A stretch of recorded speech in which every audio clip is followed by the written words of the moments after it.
Hello and welcome everyone. अगर आप CTET exam की तैयारी कर रहे हैं तो यह वीडियो आपके लिए ब्रह्मास्त्र साबित होगा आपके सीटेट एग्जाम में। महामैराथन पहले क्लास में आप सभी का स्वागत है। जैसा कि मैंने आप सभी से वादा किया था कि एग्जाम के पहले 5 मैराथन वीडियो आपको मिलेंगे, 5 अलग अलग सब्जेक्ट के, और एक वीडियो में एक पूरा सब्जेक्ट कंप्लीट करा दिया जाएगा सिर्फ 1.5 घंटे या 1 घंटे के इस वीडियो में। और इस वीडियो को देखने के बाद हिंदी भाषा में जो 30 प्रश्न पूछे जाते हैं, मैं गारंटी लेता हूं 30 में से आपके 29 या 28 प्रश्न 100% गारंटी के साथ सही होंगे। अभी तक का यह सबसे बेहतरीन वीडियो होने वाला है जिसमें कि पूरा हिंदी भाषा जो कि 30 अंक का आता है पूरा कंप्लीट करा दिया जाएगा, बहुत ही आसान भाषा में, बहुत ही कम समय में। तो चलिए बिना टाइम गवाए आज का वीडियो हम शुरू करते हैं। इस वीडियो को देखने के बाद हिंदी भाषा में आपको अलग से एक तिनका भी नहीं पढ़ना होगा। बहुत ही कंप्लीट वीडियो है। इस वीडियो में आप क्या क्या पढ़ने वाले हैं मैं पहले ही आपको बता दूं।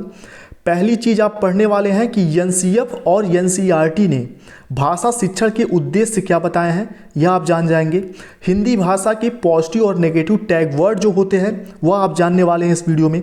उसके बाद प्रीवियस ईयर से प्रैक्टिस भी करेंगे हम। उसके बाद पैसेज से कैसे आसानी से सही आंसर पहचानते हैं, और सीटेट में पैसेज के थ्रू जो व्याकरण के 1-2 प्रश्न आते हैं वह कैसे आप करेंगे, वो सभी कुछ इस वीडियो में आप पढ़ने वाले हैं। यानी कि पूरा कंप्लीट हिंदी भाषा।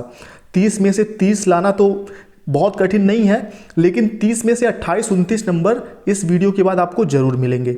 चलिए तो कॉपी पेन लेके बैठिएगा क्योंकि बहुत सी चीज़ें आपको नोट भी करनी है। अगर वीडियो की क्वालिटी साफ ना दिख रही हो, जो भी लिखा हुआ है आपके स्क्रीन पे साफ ना दिख रहा हो, तो स्क्रीन पे टच करिएगा। स्क्रीन पे टच करने के बाद राइट साइड में कॉर्नर पे 3 डॉट बने होंगे, इस पे टच करके वीडियो की क्वालिटी बढ़ा लीजिएगा, साफ साफ दिखने लगेगा। ठीक है, चलिए आज तक जो भी वीडियो हमने पढ़ा, या तो हिंदी पेडागोजी पढ़ा था, या पैसेज किया था, या फिर मतलब एक छोटा सा पार्ट ही पढ़ा था एक सब्जेक्ट का, लेकिन यह पूरा कंप्लीट होगा। सबसे पहले भाषा शिक्षण को जान लीजिए, और जो भी चीज़ें आप पढ़ने वाले हैं ये सब एनसीईआरटी और एनसीईएफ के पीडीएफ के अंदर से चीज़ें निकाल के मैं आप लोगों के लिए लेकर आया हूँ। पॉजिटिव नेगेटिव टैग वर्ड वगैरह सब कुछ इसमें है। चलिए भाषा शिक्षण को सबसे पहले जान लीजिए। भाषा शिक्षण के द्वारा हम बच्चों की जिन क्षमताओं को विकसित करना चाहते हैं, जैसे कि सोचना, विचारना, तर्क करना, विश्लेषण करना, अभिव्यक्ति की क्षमता, ये सब उनकी घरेलू भाषा में भी आसानी से विकसित हो सकती हैं। ठीक, यानी कि मातृभाषा में भी ये सारी चीज़ें विकसित हो सकती हैं।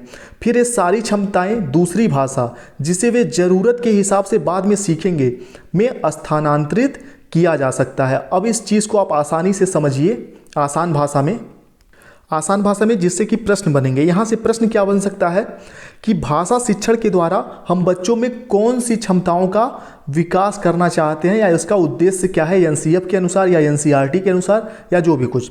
तो आपको सीधे सीधे बताना होगा सोचना, विचारना, तर्क करना, विश्लेषण करना और अभिव्यक्ति। आगे जब एनसीईएफ आप अभी पढ़ेंगे तो उसमें और भी डिटेल में देखेंगे। अभिव्यक्ति की क्षमता, ये क्षमताएं हम विकसित करना चाहते हैं भाषा शिक्षण के माध्यम से।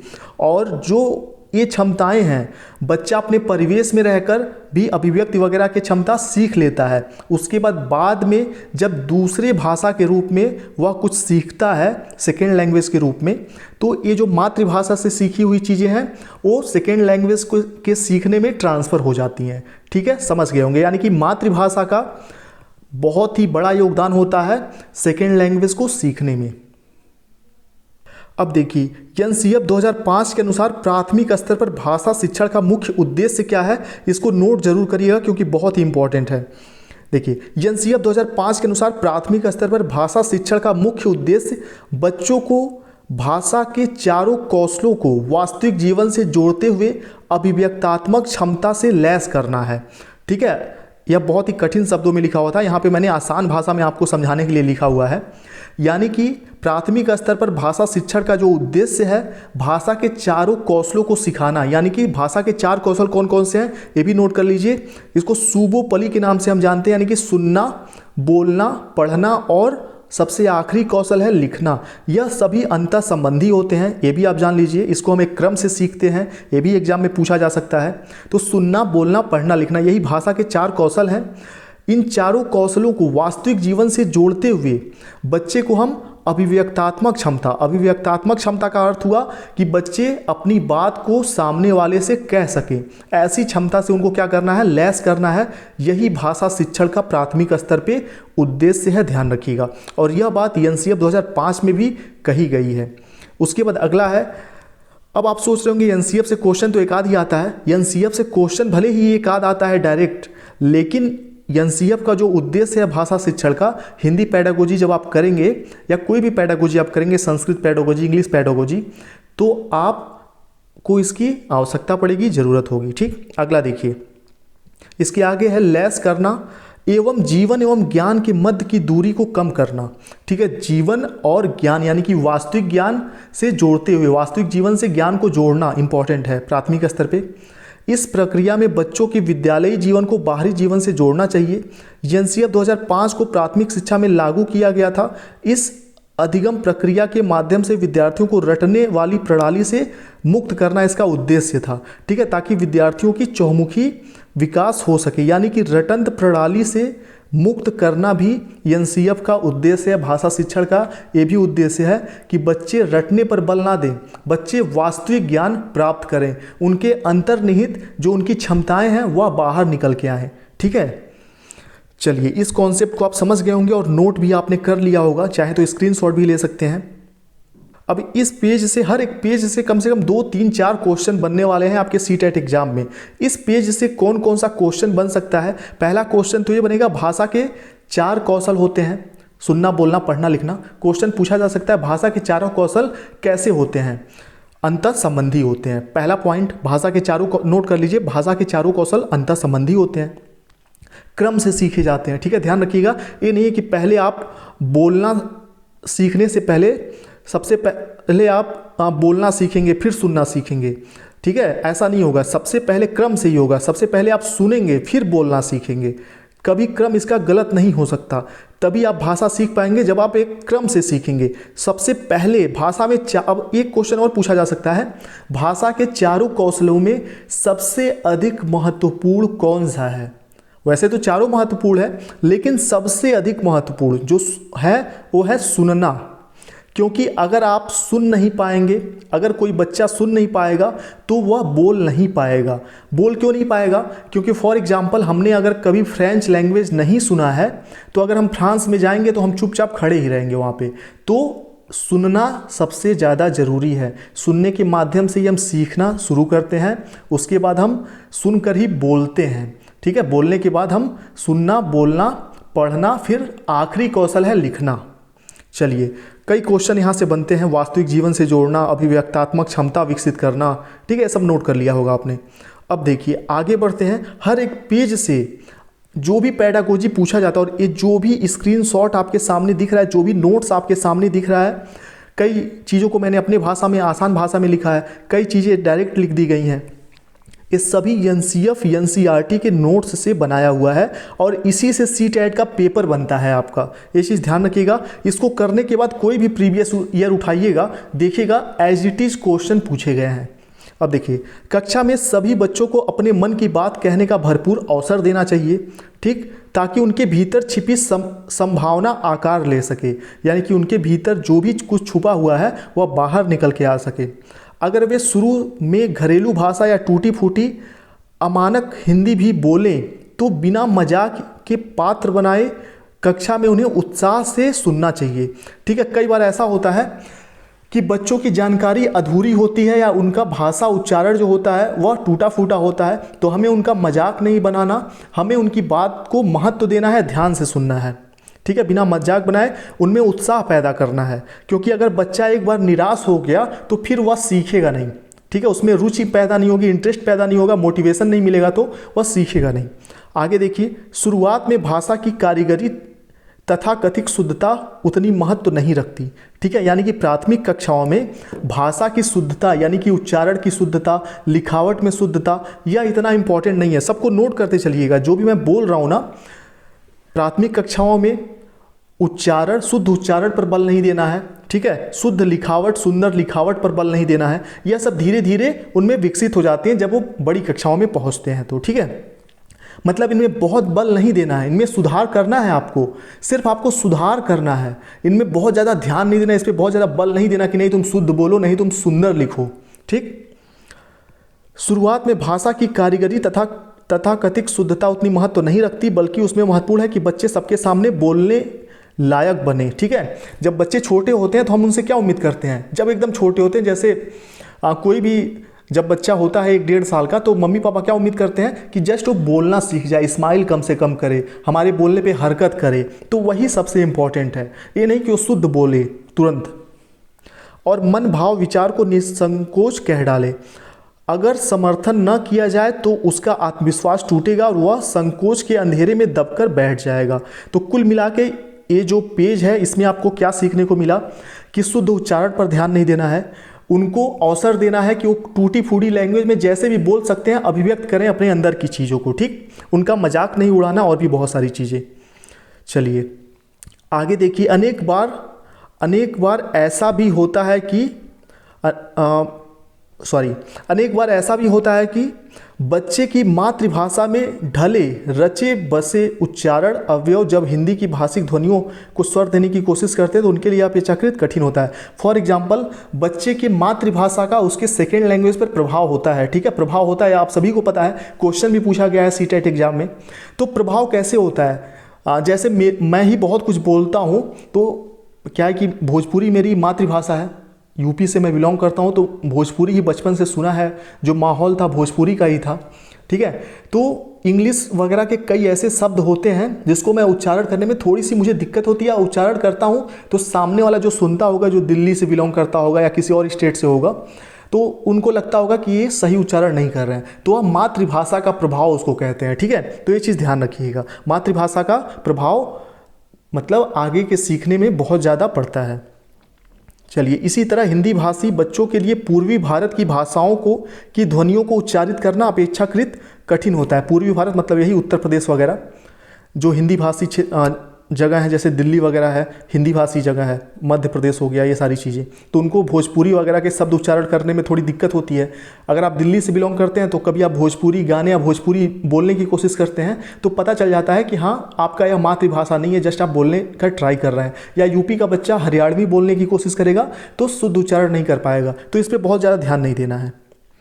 अतः एक भाषा शिक्षक को सभी के प्रति बेहद संवेदनशील रवैया अपनाना चाहिए। मातृभाषा या भाषा के क्षेत्रीय प्रभाव को बोलने की एक अक्षम्य त्रुटि मानते हुए उन्हें प्रताड़ित या दंडित नहीं करना चाहिए। ठीक है, ध्यान रखिएगा। चलिए आगे देखिए, इसमें बोलते समय विभाषी तत्व और हाँ बहुभाषिकता, इस पूरे पेज में बहुभाषिकता संबंधी चीज़ है, मातृभाषा संबंधी चीज़ है। तो बहुभाषिकता क्या है, प्राथमिक कक्षाओं में बहुत ही ज़्यादा इंपॉर्टेंट है, मानसिक विकास के लिए, संज्ञानात्मक विकास के लिए। ये पॉइंट नोट कर लीजिए कि बहुभाषिकता मानसिक और संज्ञानात्मक विकास के लिए बहुत ही महत्वपूर्ण है। एक संसाधन के रूप में शिक्षक को इसको लेना चाहिए। चलिए आगे बढ़ते हैं। अब देखिए, जिस चीज़ का आप सभी को इंतजार होगा, मुझे पता है सबसे अधिक इंटरेस्ट आपको पॉजिटिव नेगेटिव टैग वर्ड में होगा, सही है कि नहीं। तो पॉजिटिव नेगेटिव टैग वर्ड हम देख लेते हैं, और इस टैग वर्ड को सिर्फ देखेंगे नहीं, समझेंगे भी कि इसका यूज कैसे करना है। और एक क्वेश्चन, इसके बाद क्वेश्चन भी करेंगे आगे, और भी बहुत सारी चीज़ें हैं इसमें बची हुई, अभी तो शुरू किया है हमने। देखिए सबसे पहले पॉजिटिव वर्ड देखते हैं, इसके बाद नेगेटिव टैग वर्ड भी हम देखेंगे आगे। और ये सभी चीज़ें जो आप पढ़ रहे हैं अभी, एनसीएफ ने, एनसीईआरटी ने भाषा शिक्षण के बारे में क्या कहा, इसका उद्देश्य क्या है, कैसे बच्चों को भाषा शिक्षण देना है, एक शिक्षक का कर्तव्य क्या है, tag word, positive tag word, negative tag word, इन सबको करने के बाद आखिरी में हम सीटेट के पेपर को भी सॉल्व करेंगे। 3-4 साल के पेपर को सॉल्व करेंगे, और यहीं आपका हिंदी का पूरा 30 नंबर तैयार हो जाएगा। ठीक है, प्रैक्टिस भी हम करके जाएंगे। बने रहिएगा वीडियो में, वीडियो थोड़ा सा लंबा होगा क्योंकि मैराथन है, आप ही लोगों का डिमांड था। चलिए, हिंदी शिक्षा शास्त्र सकारात्मक शब्द। सकारात्मक शब्द देखिए, पहला प्रिंट समृद्ध माहौल।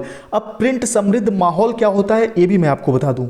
फ्लैश कार्ड, पोस्टर वगैरह के यूज से बच्चों को पढ़ाना, यही प्रिंट समृद्ध माहौल होता है। ठीक है, प्रिंट समृद्ध माहौल यानी कि दीवालों पे बहुत सारे पोस्टर हों, फ्लैश कार्ड का आप यूज करें, उनको आप ऑडियो वीडियो के थ्रू पढ़ाने की कोशिश करें। ठीक है, टेलीविज़न से पढ़ाने की कोशिश करें, मतलब एक प्रिंट समृद्ध माहौल के थ्रू आप उनको पढ़ाएं। यह सकारात्मक टैग वर्ड होता है, प्रिंट समृद्ध माहौल। ठीक, हो सकता है प्रिंट समृद्ध माहौल की जगह फ्लैश कार्ड, पोस्टर वगैरह ये सारी चीज़ें हो, तस्वीर वगैरह, तो ये भी प्राथमिक कक्षाओं में बहुत इंपॉर्टेंट होती हैं। फॉर एग्जांपल आपने देखा होगा छोटी कक्षाओं की जो कविताएं कहानियाँ होती हैं वह कैसी होती हैं, प्रिंट समृद्ध होती हैं, यानी कि उसमें बहुत से पोस्टर होते हैं, बहुत से चित्र होते हैं, कार्टून होते हैं और भी बहुत सारी चीज़ें होती हैं।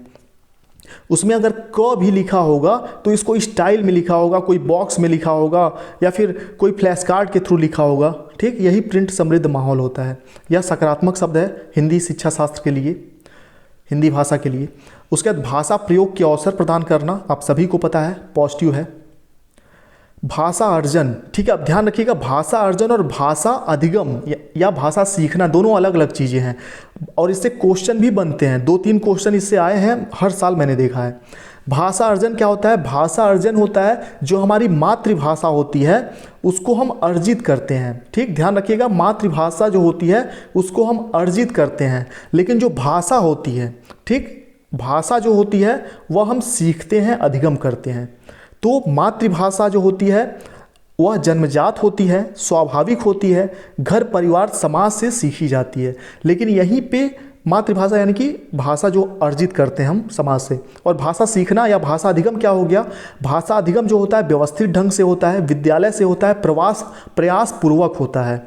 ठीक, तो क्वेश्चन आपसे पूछा जा सकता है कि भाषा अधिगम प्रयास पूर्वक होता है, स्वाभाविक होता है, जन्मजात होता है या समाज से होता है? तो भाषा अधिगम क्या होता है? प्रयास पूर्वक होता है। लेकिन अगर पूछा जाएगा भाषा अर्जन क्या होता है, तो भाषा अर्जन जन्मजात होता है, स्वाभाविक होता है, घर परिवार समाज से होता है। और मातृभाषा को हम क्या करते हैं? सीखते हैं या अर्जित करते हैं। तो मातृभाषा को हम अर्जित करते हैं, ध्यान रखिएगा। अर्जन स्वाभाविक प्रक्रिया है। अगला बाल साहित्य। बाल साहित्य भी सकारात्मक शब्द है। बाल साहित्य का अधिकाधिक प्रयोग होना चाहिए प्राथमिक कक्षाओं में। ठीक, और बाल साहित्य कैसा होना चाहिए? प्रिंट समृद्ध होना चाहिए, यानी कि फ्लैश कार्ड, पोस्टर वगैरह के थ्रू होना चाहिए, उसमें बहुत सारे चित्र होने चाहिए। अगला मातृभाषा का सर्वाधिक महत्व। जब बच्चा छोटा होता है, पहली कक्षा में प्रवेश लेता है, तो वह दूसरी भाषा या भाषा जब सीखता है तो उसमें मातृभाषा का सर्वाधिक योगदान होता है। बिना मातृभाषा के वह भाषा नहीं सीख सकता, या फिर सीखेगा भी तो बहुत ही ज़्यादा दिक्कतों का सामना करना पड़ेगा। ठीक, चलिए, और हो सकता है कि मेरे लिए जो मातृभाषा हो वह आपके लिए भाषा हो, ठीक, या आपके लिए जो भाषा है वह मेरे लिए मातृभाषा होगा। ठीक, समझ रहे हैं ना इस चीज़ को? हो सकता है भोजपुरी मेरे लिए मातृभाषा है, लेकिन आप दिल्ली से बिलोंग करते हैं, हरियाणा से बिलोंग करते हैं, तो आप जब भोजपुरी सीखेंगे तो वह आपके लिए मातृभाषा नहीं होगा, वह भाषा अधिगम होगा, आपके लिए भाषा होगा जस्ट। अब देखिए, बहुभाषिकता संसाधन है। ठीक, बहुभाषिकता संसाधन है। ये सभी टैग वर्ड वगैरह करने के बाद तो मुझे नहीं लगता कि एक भी पेडागोजी के क्वेश्चन आपके गलत होंगे। बहुभाषिकता संसाधन है। ठीक, ध्यान रखिएगा।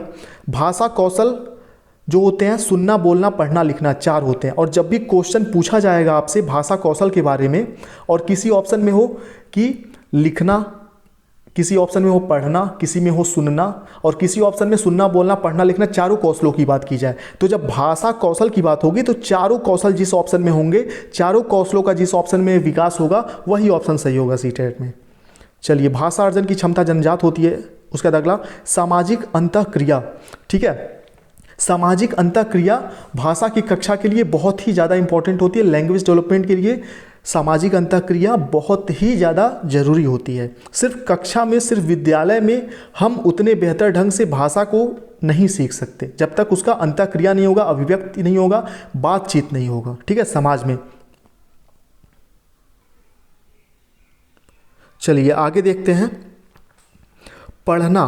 पढ़ना क्या होता है? पढ़ने में सबसे महत्वपूर्ण क्या है? अर्थ समझना। ठीक है, अगर अर्थ आप नहीं समझते हैं तो वह पढ़ना नहीं माना जाएगा। ठीक, जैसे बच्चे रट्टू तोता होते हैं, कोई भी कविता वह पढ़ लेते हैं, कोई भी कहानी पढ़ लेते हैं, कुछ भी होते हैं रट लेते हैं। ठीक, तो रटना नकारात्मक शब्द है, आगे हम वो भी जानेंगे। तो पढ़ने में सबसे इंपॉर्टेंट क्या है? अर्थ समझना। अगर कोई बच्चा कोई कविता पढ़ लेता है लेकिन उसका अर्थ नहीं जानता, कोई भी शब्द पढ़ लेता है उसका अर्थ नहीं जानता, तो वह पढ़ना नहीं माना जाएगा। ठीक, ध्यान रखिएगा ये चीज़ सबसे इंपॉर्टेंट, पढ़ने में अर्थ समझना। आकलन। आकलन शब्द हमेशा आता है, तो आकलन में सतत एवं व्यापक मूल्यांकन वाले चीज़ को आपको ध्यान में रखना होगा। ये सकारात्मक शब्द है, सतत एवं व्यापक मूल्यांकन। ठीक है। आकलन या मूल्यांकन मिलता जुलता ही है, बहुत ज़्यादा इसमें डिफरेंस नहीं है, ठीक है। बहुत ज़्यादा अंतर समझने जाएंगे तो कंफ्यूज हो जाएंगे आप। जस्ट यहाँ कॉन्सेप्ट को समझिएगा कि इस समय जो आकलन का मूल्यांकन का प्रणाली है वह सतत एवं व्यापक है।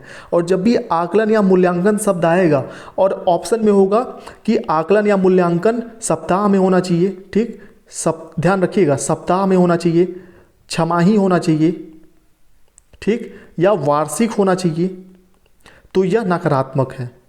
क्योंकि सप्ताह में, वार्षिक, छमाही, ये शब्द जब आ गया, कोई महीना आ गया, कोई दिन आ गया, तो समझ लीजिए आकलन मूल्यांकन के लिए वह नकारात्मक हो जाएगा तुरंत वह शब्द, ठीक है।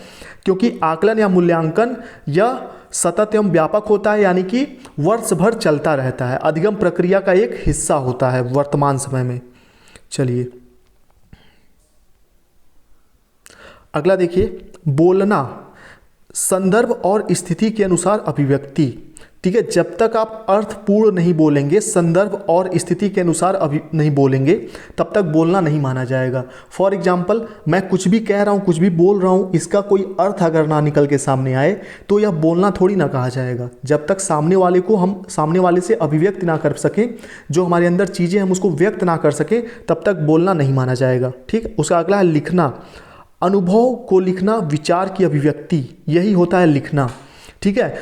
ऑप्शन में ये भी आएगा श्रुत लेख, सुनकर लिखना, इमला लिखना, या दूसरे की कोई कहानी पढ़कर लिखना, ठीक है।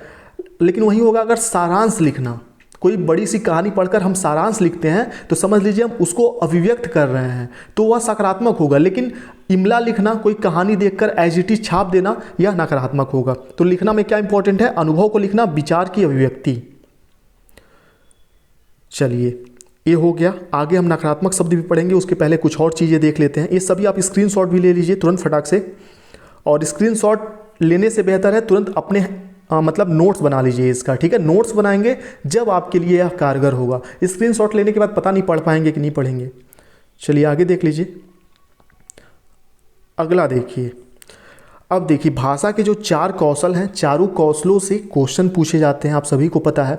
कम से कम 5 से 6 प्रश्न भाषा कौशलों से होता है, सुनना, बोलना, पढ़ना, लिखना से 100% आते हैं। आप प्रीवियस ईयर उठा के देख सकते हैं। तो सुनने को हम देख लेते हैं। हमारे जीवन में सुनने से संबंध कौशल का विकास जन्म से ही आरंभ हो जाता है, जो आजीवन चलता रहता है, ठीक। ध्यान रखिएगा, हम बहुत सारा ज्ञान सुनकर ही उपलब्ध करते हैं, सीखते हैं। शिक्षा मनोवैज्ञानिकों का भी यह विचार है कि हम सुनकर जिस आसानी से और तेज़ी से ज्ञान अर्जित करते हैं, उतना पढ़कर नहीं करते, ठीक है। फॉर एग्जाम्पल, आप वीडियो क्यों देख रहे हैं? ये सारी चीज़ें तो किताबों में भी लिखी हुई हैं, क्योंकि वीडियो के माध्यम से आप देख भी रहे हैं, सुन भी रहे हैं। तो सुनते हैं जब आप कोई चीज़, तो उस लंबे समय तक याद रहता है, समझ में आ जाता है, ठीक। तो सुनना इम्पॉर्टेंट है। हर दिन लोगों की बातचीत के अलावा भी हम बहुत कुछ भाषिक श्रवण करते हैं, जैसे रेडियो, टीवी कार्यक्रम, टेलीविज़न, मोबाइल फ़ोन, सांस्कृतिक कार्यक्रम, मैच को आंखों हाल देखना, आईपैड से गाने सुनना, सिनेमा आदि, ठीक है। ध्यान और धैर्य के साथ सुनने वाला व्यक्ति अच्छा विचारक या वक्ता हो सकता है। यानी कि बोलने के लिए सुनना बहुत ही ज़्यादा ज़रूरी है। और भाषा के चारों कौशलों में सर्वाधिक महत्वपूर्ण कौन सा है? सुनना। चलिए ठीक, इसमें यही इंपॉर्टेंट था। अब सुनना के जो मायने हैं, जो एनसीईआरटी द्वारा बताया गया है, उसको नोट कर लीजिए। अब सुनने के मायने क्या हैं? पहला, परिचित अपरिचित संदर्भ में व्यक्त भावों विचारों को सुनकर समझना, ठीक। तभी सुनना माना जाएगा जब आप समझ जाएंगे वो क्या बोल रहा है सामने वाला। दूसरा, वक्ता के आदेश, निर्देश, सुझाव एवं विभिन्न मनोभावों को सुनकर समझना, ठीक। उसके बाद वक्ता यानी कि बोलने वाले या शिक्षक शिक्षिका द्वारा प्रस्तुत वक्तव्य को पुनः स्मरण करना और उस पर विचार करना, ठीक। यानी कि जो आप सुने हैं उसको बाद में भी आप याद कर सकते हैं। कहते हैं ना, इस कान से सुना उस कान से निकाल दिया, तो वह सुनना नहीं माना जाएगा कि आपने इस कान से सुना और इस कान से निकाल दिया। यहाँ से तो इंटर किया बात, लेकिन यहाँ से निकल गया, तो वह सुनना नहीं माना जाएगा, ठीक। जब आप उसको स्टोर करके रख पाएंगे, बाद में अभिव्यक्त कर पाएंगे, तो वह सुनना कहाएगा। अगला है, सुनी गई कहानी, कविता, भाषण, वार्ता, साक्षात्कार, विचार विमर्श, वाद विवाद आदि पर राय देना, उस पर आधारित प्रश्नों के जवाब देना। उसके बाद संदर्भानुसार विभिन्न अनुतानों, उतार चढ़ाव में व्यक्त विचारों को सही रूप में समझना, ठीक है। तो सुनने के मायने हैं, इसी से क्वेश्चन बनता है। सुनना कौशल हो गया। अब अगला कौशल हमारा है बोलना, मौखिक अभिव्यक्ति या बोलना, ठीक।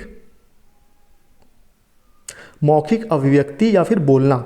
बोलना के मायने देखिए, अस्पष्ट प्रवाहपूर्ण अभिव्यक्ति, ठीक। बोलना के मायने क्या है, इसी से क्वेश्चन बनता है, यहीं से क्वेश्चन आएगा, ध्यान दीजिएगा, इसलिए इसको नोट करते चलिएगा। बोलना के क्या मायने हैं, अस्पष्ट प्रवाहपूर्ण अभिव्यक्ति। लेकिन प्राथमिक कक्षाओं में ध्यान दीजिएगा, प्राथमिक कक्षाओं में अस्पष्ट और प्रवाहपूर्ण अभिव्यक्ति पर बल नहीं देना है।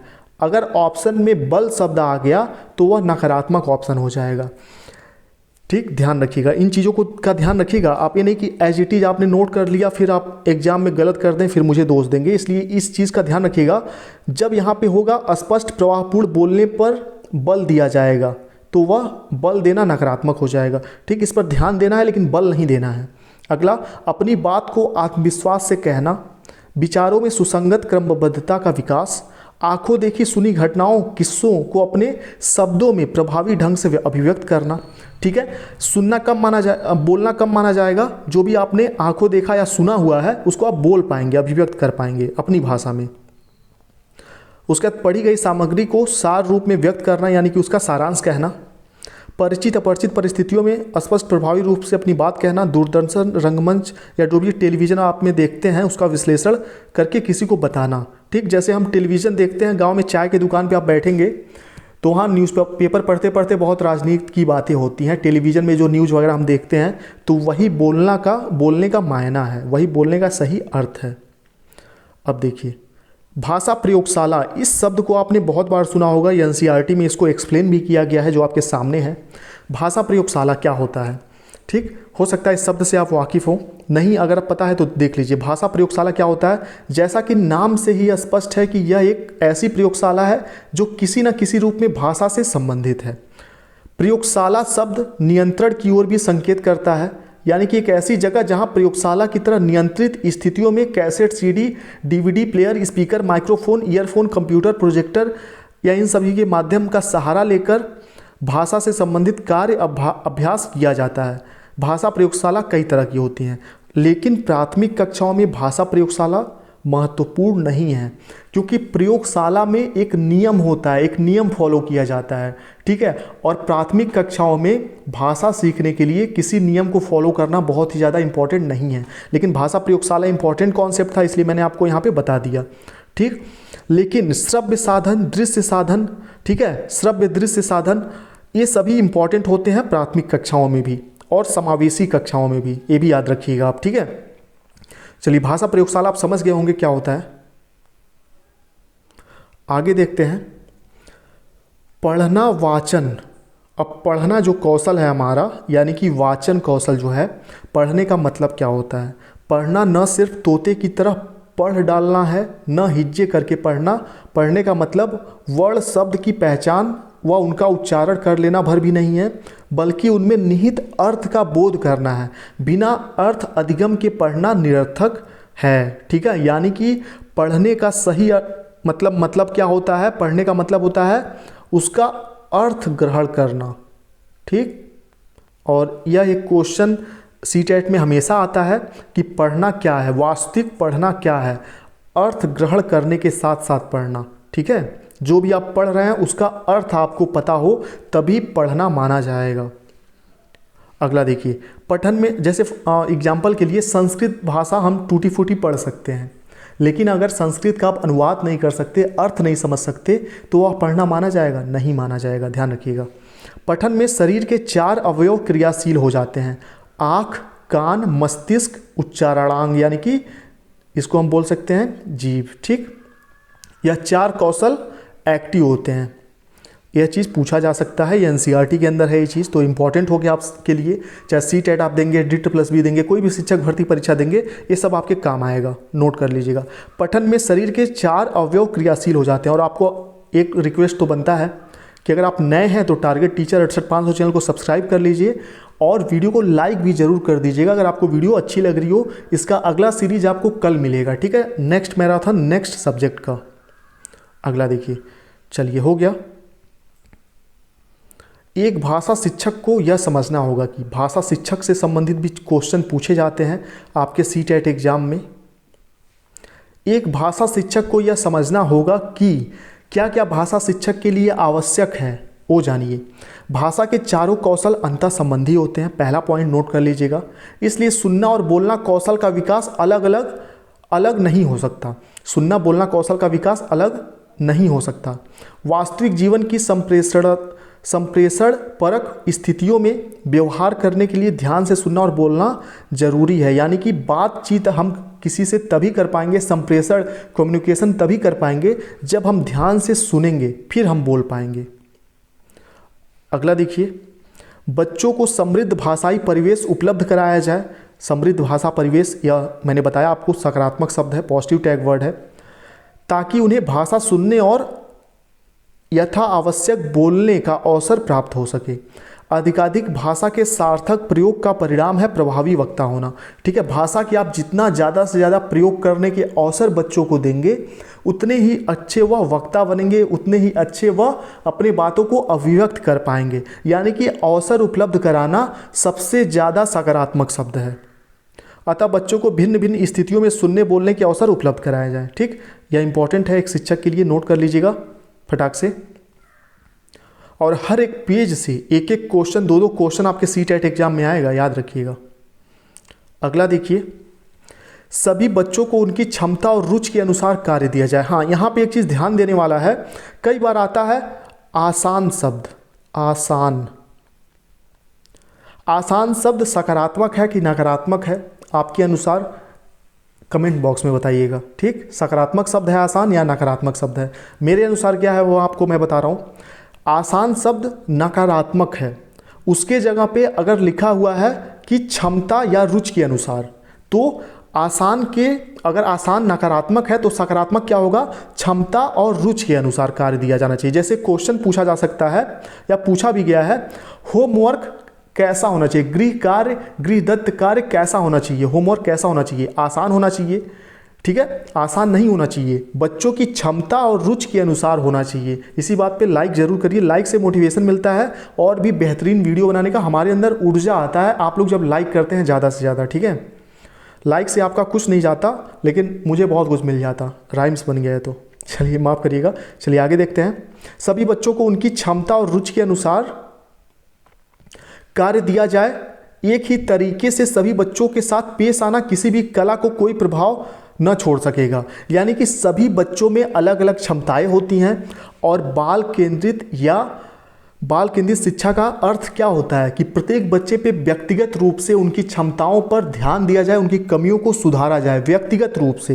ये जो व्यक्तिगत शब्द है, ठीक है, व्यक्तिगत जो शब्द है यह सकारात्मक है, लेकिन ये मत समझिएगा कि व्यक्तिगत रूप से बच्चा पढ़ेगा। व्यक्तिगत रूप से एक शिक्षक को बच्चे पर ध्यान देना है, लेकिन बच्चा व्यक्तिगत रूप से काम नहीं करेगा, बच्चा समूह में सीखेगा। ठीक, ध्यान रखिएगा। यानी कि शिक्षक के बारे में जब पूछे कि बच्चे पे एक बाल केंद्रित शिक्षा में कैसे ध्यान देना है, तो व्यक्तिगत रूप से ध्यान देना है। लेकिन बच्चा कैसे खुद पढ़ेगा सीखेगा? बच्चा व्यक्तिगत रूप से नहीं पढ़ेगा सीखेगा, बच्चा समूह में सीखेगा। ध्यान रखिएगा, समूह जो शब्द है सकारात्मक शब्द है बच्चे के लिए। चलिए, जब बच्चे कुछ करें सुने, यहाँ पे जो था वो कॉन्सेप्ट आप समझ लीजिए कि जरूरी नहीं है कि बच्चों का एक ही रुचि हो, एक ही इंटरेस्ट हो, एक ही क्षमता हो। इसलिए हर एक बच्चे के क्षमता और उसके रुचि के अनुसार ही कार्य दिया जाना चाहिए उसको। चलिए, तभी तो बाल केंद्रित शिक्षा कहलाएगा। अगर आप सभी बच्चों को एक प्रकार का होमवर्क दे देंगे तो वह बाल केंद्रित शिक्षा नहीं कहलाएगा, वह शिक्षक केंद्रित कक्षा कहलाएगा, शिक्षक केंद्रित शिक्षा कहलाएगा। ध्यान रखिएगा, जब बच्चे कुछ करें सुने तो उनमें केवल त्रुटियों को ही लेकर, केवल जो शब्द है नकारात्मक है, आप सभी को पता होना चाहिए, केवल त्रुटियों को ही लेकर बच्चों पर कोई भी नकारात्मक टिप्पणी करने से बचना चाहिए। ठीक है, जब बच्चे कुछ करें और सुने तो उनमें केवल त्रुटियों को ही ध्यान नहीं रखना है। एज ए टीचर, बच्चा अपनी जिस भाषा के साथ विद्यालय आता है उसकी पहचान है। ठीक है, यानी कि मातृभाषा उसकी पहचान है, उसकी अस्मिता है। उसकी पहचान को, उसकी भाषा को स्वीकार करना ही होगा आपको एज ए टीचर। नकारात्मक टिप्पणी नहीं करना है आपको किसी भी दशा में। केंद्र में बच्चों को बनाए रखना, यानी कि केंद्र बिंदु बच्चा होना चाहिए। आवाज़ को खामोश कर सकता है। ठीक है, अगर त्रुटियों पर आप ध्यान केंद्रित करेंगे तो बच्चा नहीं सीखेगा। आप कुछ भी कर लेंगे वह सीखेगा नहीं, इसलिए बच्चे को महत्व देना है। आप उसके सुनने बोलने पर बिल्कुल ही ध्यान न दें, ऐसा नहीं करना है आपको। आप ध्यान जरूर दें, लेकिन बच्चों को आवश्यकता अनुसार ऐसा भाषिक वातावरण उपलब्ध कराएं कि वह स्वयं ही अपनी भाषा में अपेक्षित परिवर्तन ला सके। यानी कि करके सीखने वाली बात है, करके सीखना। जीन पियाजे ने भी इसका सपोर्ट किया है, सभी मनोवैज्ञानिकों ने करके सीखने पर बल दिया है, और एनसीएफ 2005 में भी करके सीखने पर बल दिया गया है, ध्यान दीजिएगा। चलिए आगे बढ़ते हैं, यहाँ तक हो गया। अब नकारात्मक टैग वर्ड जो है उसको नोट कर लीजिए। नकारात्मक शब्द जो है, सकारात्मक नकारात्मक बहुत ही इंपॉर्टेंट रोल अदा करते हैं आपके क्वेश्चन को सॉल्व करने में सीटेट में। हिंदी शिक्षा शास्त्र नकारात्मक शब्द, पहला व्याकरण के कठोर नियम। ये जो व्याकरण के कठोर नियम है यह नकारात्मक शब्द है, ठीक है। प्राथमिक कक्षाओं में व्याकरण पर ध्यान नहीं देना है, कठिन शब्दों पर ध्यान नहीं देना है, ठीक है। मानक भाषा पर बल देना, मानक भाषा शब्द अगर होगा, ध्यान दीजिएगा यहाँ पे, सिर्फ नोट मत करिएगा, यहाँ चीज़ों को समझिएगा आप, क्योंकि नोट करेंगे तो एग्जाम में गलती कर बैठेंगे। अगर मानक भाषा लिखा हुआ है, मानक भाषा, यह एक तरह से सकारात्मक हो भी सकता है, लेकिन अगर आ जाएगा मानक भाषा पर बल देना तो तुरंत वह नकारात्मक हो जाएगा। अस्वीकार करना नकारात्मक शब्द है। सुंदर लेखन नकारात्मक शब्द है। सुनकर लिखना यह भी नकारात्मक शब्द है। देखकर लिखना यह भी नकारात्मक है। लिखने में क्या इंपॉर्टेंट है कि बच्चा कुछ भी सुनकर, कुछ भी देखकर, कुछ भी पढ़कर उसको अपने भावों में अभिव्यक्त करे, अपने भावों में उसको लिखे, अपने अनुसार लिखे, वह सकारात्मक होगा। सिर्फ, केवल, मात्र, सिर्फ, केवल और मात्र, ये जो शब्द है ओनली वाला, ठीक है, यह सब नकारात्मक शब्द हैं, ध्यान रखिएगा। जब भी किसी ऑप्शन में यह शब्द आए तुरंत आप समझिएगा यह सही नहीं है। लेकिन अगर प्रश्न में पूछा है कौन सा सही नहीं है, तब जब पूछेगा कौन सा सही नहीं है तब तो आपको नकारात्मक ढूंढ कर ही उसको टिक करना होगा। अगला देखिए, आसान या कठिन, ये दोनों नकारात्मक शब्द हैं। इसके जगह पर रुचि के अनुसार या क्षमता के अनुसार सकारात्मक होगा। क्षमता के अनुसार,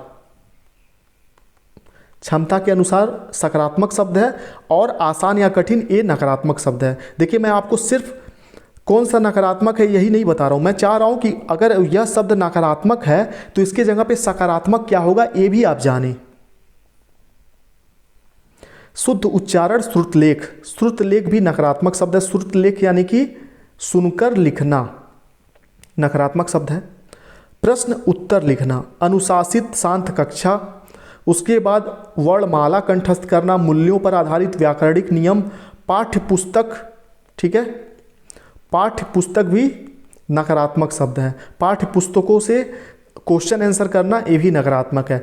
किन कक्षाओं में? प्राथमिक कक्षाओं में और उच्च प्राथमिक में भी, ठीक है। बहुत सारी चीज़ें इसमें से, मैक्सिमम चीज़ें प्राथमिक कक्षाओं के लिए हैं, कुछ चीज़ें उच्च प्राथमिक के लिए भी काम करेंगे इसमें से, ठीक है।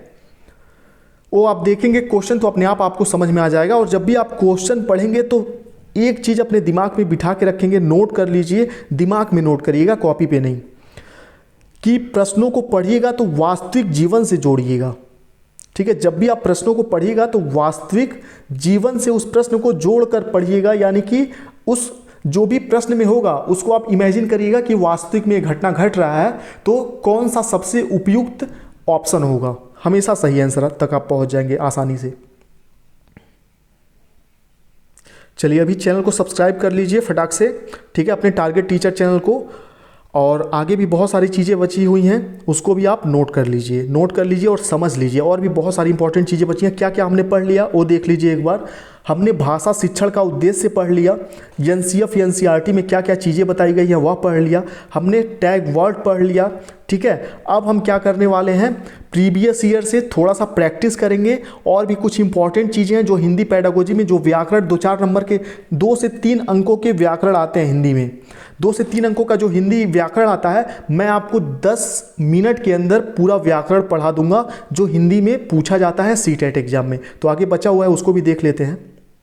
देखिए इस वीडियो को मैं लाइव नहीं बना सकता क्योंकि आप सभी को पता है यहाँ नेटवर्क का दिक्कत है, बहुत ज़्यादा दिक्कत है नेटवर्क का, ठीक। और लाइव अगर बनाता इस वीडियो को मैं तो ये 1 घंटे का वीडियो 2 घंटे में कन्वर्ट हो जाता। और आपके पास टाइम की कमी है, इसलिए मैं चाहता हूँ कि मैराथन हो लेकिन कम से कम समय में कंप्लीट हो। देखिए सीटेट में कुल मिला के इतने ही व्याकरण से क्वेश्चन आते हैं, वो भी ये 5 एक साथ नहीं आएंगे, इन 5 में से 1 या 2 ही आएंगे, तो इसलिए इस पर बहुत विशेष ध्यान देना जरूरी नहीं है, ठीक है। लेकिन इतने आसान होते हैं कि आप इसको समझ सकते हैं। प्रत्यय पूछा जाता है, उपसर्ग पूछा जाता है, विलोम या समानार्थी पूछा जाता है, और एक शब्द और सीटेट में आपने देखा होगा, निपात, ठीक है। इन सभी चीज़ों को हम सबसे आखिरी में अभी समझ लेंगे। सबसे पहले कुछ प्रैक्टिस कर लेते हैं। जब यह प्रश्न में आएगा यह शब्द तो वहीं का वहीं हम समझ लेंगे, ठीक। अभी हम प्रीवियस ईयर को ओपन करते हैं। इतना सारा पैडागोजी आपने पढ़ा, उद्देश्य पढ़ा, एनसीएफ एनसीईआरटी में क्या बताया गया है, टैग वर्ड पढ़ा। अब इतने सारे करने के बाद अगर आप प्रैक्टिस ना करें तो अधूरा माना जाएगा वह चीज़, ठीक है। तो देखिए प्रीवियस ईयर का क्वेश्चन है, कुछ क्वेश्चन है, इसको देख लेते हैं। इनमें से कौन सा भाषा आकलन में सबसे कम प्रभावी तरीका है? भाषा आकलन में सबसे कम प्रभावी तरीका कौन सा है? कहानी कहना, कहानी लिखना, घटना वर्णन या फिर श्रुत लेख? मुझे पता है आप सभी को सही आंसर पता चल चुका होगा, ठीक है। यहाँ पे श्रुत लेख सबसे कम प्रभावी तरीका है। और हाँ, जब भी क्वेश्चन इस टाइप का क्वेश्चन आएगा कि पूछा जाएगा सबसे कम प्रभावी तरीका कौन सा है, सबसे कम प्रभावी तरीका कौन सा है, तो समझ जाइए चारों ऑप्शन ठीक हैं, ठीक है, ठीक है। भाषा आकलन में सबसे कम पूछा है, भाषा आकलन में, भाषा आकलन यानी कि भाषा के 4 कौशल होते हैं, ये भी ध्यान रखिएगा। सबसे कम प्रभावी तरीका कौन सा है? सुनकर लिखना। क्यों सबसे कम प्रभावी है? क्योंकि अगर आप सुनकर लिखते हैं तो सिर्फ एक कौशल का विकास होगा। सुनकर लिखना जो है ये, इससे सिर्फ एक कौशल का विकास होगा, लिखने वाले कौशल का। जबकि यहाँ भाषा आकलन की बात की गई है, यानी कि भाषा के चारों कौशलों की बात की गई है, लेकिन चौथे ऑप्शन में सिर्फ लिखने वाले कौशल की बात है। यही ऑप्शन सबसे कम प्रभावी तरीका है, ठीक, डी ऑप्शन। आपको भी सही आंसर पता चल ही गया होगा। इस क्वेश्चन के माध्यम से जो कॉन्सेप्ट मैं समझाना चाहता हूं, अगर यही लाइव वीडियो होता तो अभी पता चल जाता कि आपको समझ में आया कि नहीं आया। बस मैं यही समझाना चाहता हूं कि यहाँ पे भाषा आकलन की बात की गई है और चौथे ऑप्शन में सिर्फ सुन के लिखने की बात की गई है। भाषा के 4 कौशल होते हैं और चौथे ऑप्शन में सिर्फ एक कौशल की बात की गई है, इसलिए सबसे कम प्रभावी यही होगा। चलिए समझ गए होंगे आप लोग, आगे बढ़ते हैं। और सही आंसर आप लोग भी बता रहे होंगे, मुझे अच्छी तरह से पता है। अगला देखिए, प्राथमिक स्तर पर बच्चों की भाषा का आकलन करने का उद्देश्य है। प्राथमिक स्तर पर बच्चों की भाषा का आकलन करने का उद्देश्य है उनकी पठन क्षमता का आकलन करना। देखिए यहाँ पे भी भाषा का आकलन का बात किया गया है, यानी कि जिस ऑप्शन में भाषा के चारों कौशलों का बात होगा वही सही होगा। उसकी पठन क्षमता का आकलन करना, सिर्फ एक कौशल की बात की गई है। उसके भाषा प्रयोग की क्षमता, ये ठीक है। तीसरे में उसके लेखन क्षमता, यानी कि सिर्फ एक कौशल की बात। चौथे में भी सिर्फ एक कौशल की बात की गई है। तो जिस ऑप्शन में चारों कौशलों की बात की गई है वही ऑप्शन सही होगा। पहला क्यों नहीं सही होगा? क्योंकि सिर्फ पढ़ने वाले कौशल की बात है। तीसरे में सिर्फ लिखने, चौथे में सिर्फ बोलने, लेकिन दूसरे में भाषा प्रयोग की क्षमता, यानी कि चारों कौशलों की बात की गई है, तो यही सही होगा। चलिए, बहुत अच्छे से समझ में आ रहा होगा और उम्मीद करते हैं कि अगर CTET में आपने कभी भी CTET एग्ज़ाम दिया होगा, हिंदी में अगर 24-25 नंबर आपके सही हुए होंगे, जाहिर सी बात है इतना भी वीक नहीं होगा किसी का भी हिंदी।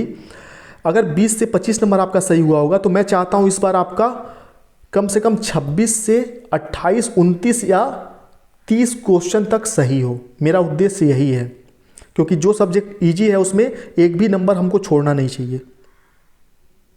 अगला देखिए, रीमा ने तीसरी कक्षा में पढ़ने वाली रितिका की भाषा क्षमता, भाषा निष्पादन संबंधी क्रमिक प्रगति का ब्यौरा उसके अभिभावकों को दिया। रीमा ने किसके आधार पर यह जानकारी दी?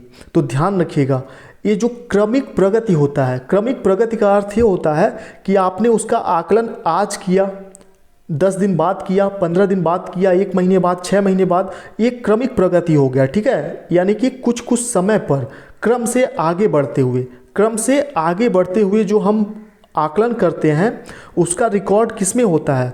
पोर्टफोलियो में होता है। पोर्टफोलियो क्या होता है? जहाँ पे हम क्रमिक प्रगति का ब्यौरा रखते हैं। तो अगर हमको भाषा क्षमता, भाषा निष्पादन संबंधी किसी बच्चे की जानकारी उसके अभिभावकों को देना है तो हम पोर्टफोलियो के आधार पर यह जानकारी देंगे। पोर्टफोलियो समझ गए होंगे आप, पोर्टफोलियो क्या होता है? जिसमें क्रमिक प्रगति का रिकॉर्ड होता है, ठीक। चलिए आगे बढ़ते हैं, अगला क्वेश्चन देखते हैं। अभी हम पैसेज भी करेंगे, पैसेज कैसे सही करना है, कम समय में पैसेज से कैसे आंसर निकालना है वो भी मैं सिखाने वाला हूं, बताने वाला हूं। अगला देखिए, प्राथमिक स्तर पर पढ़ना सीखने में सबसे कम महत्वपूर्ण है। प्राथमिक स्तर पर पढ़ना सीखने में सबसे कम महत्वपूर्ण क्या है? अनुमान लगाना, संदर्भानुसार अर्थ, अक्षरों की पहचान या पढ़ने का उद्देश्य। ठीक है, सबसे कम महत्वपूर्ण क्या है? अक्षरों की पहचान। ठीक है, माफ़ करिएगा, यह क्वेश्चन जो है पहले भी आया था, लेकिन देखिए जो एनसीईआरटी आज मैंने आपको पढ़ाया वो एनसीईआरटी मैं बहुत पहले जब सीटेट की अपनी तैयारी की थी मैंने तब वहाँ से पढ़ा था, इसलिए इस क्वेश्चन का आंसर मैंने आपको गलत बता दिया था। ठीक, इस क्वेश्चन का नहीं, कोई दूसरा क्वेश्चन था इसी टाइप का मिलता जुलता क्वेश्चन था, लगभग 4-5 वीडियो पहले में उसको मैंने सुधार भी वैसे कर दिया था। लेकिन यहाँ पे आप ध्यान से समझिएगा, प्राथमिक स्तर पर पढ़ना सीखने में सबसे कम महत्वपूर्ण क्या है? अक्षरों की पहचान करना। बाकी पढ़ने का उद्देश्य होना चाहिए, संदर्भानुसार अर्थ भी आपको पता होना चाहिए, आप अनुमान भी लगा सकें, लेकिन सिर्फ अक्षरों का पहचान करना सबसे कम महत्वपूर्ण है। और यह चीज़ आपने थोड़ी देर पहले अभी जब पूरा एनसीएफ वगैरह देख रहे थे आप, उसमें भी यह चीज़ आपने पढ़ा। चलिए, चाहे तो वीडियो को पीछे करके आप देख सकते हैं अगर इस क्वेश्चन में आपको कोई भी कन्फ्यूजन होगा। और कभी भी सीटेट एग्जाम में कोई क्वेश्चन अगर गलत होता है, आंसर उनका आंसर की में कुछ भी गलत होता है, ऑब्जेक्शन मांगता है, तो एनसीईआरटी की किताबों से जब आप प्रूफ सेंड करते हैं तो वह क्वेश्चन सही मान लिया जाता है। ठीक, तो इस क्वेश्चन के लिए अगर कोई कन्फ्यूजन हो तो एनसीईआरटी आपके पास प्रूफ है। अगला देखिए, प्राथमिक स्तर पर भाषा सीखने में भाषा संबंधी कौन सा संसाधन सर्वाधिक महत्वपूर्ण है? प्राथमिक स्तर पर भाषा सीखने में भाषा संबंधी कौन सा संसाधन सर्वाधिक महत्वपूर्ण है? तो बाल साहित्य। यहाँ पे प्राथमिक स्तर की बात की जा रही, जब भी क्वेश्चन आप करिए पेपर 1, ठीक है, पेपर 1 अगर आप कर रहे हैं तो प्राथमिक स्तर को ध्यान में रखते हुए आंसर करिएगा। भाषा सीखने संबंधी कौन सा संसाधन सर्वाधिक महत्वपूर्ण है? भाषा साहित्य, बाल साहित्य।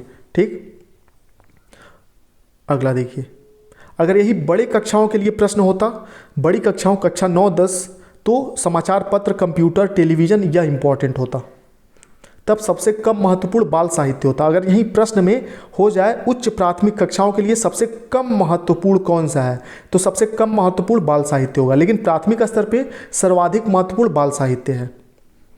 अगला देखिए,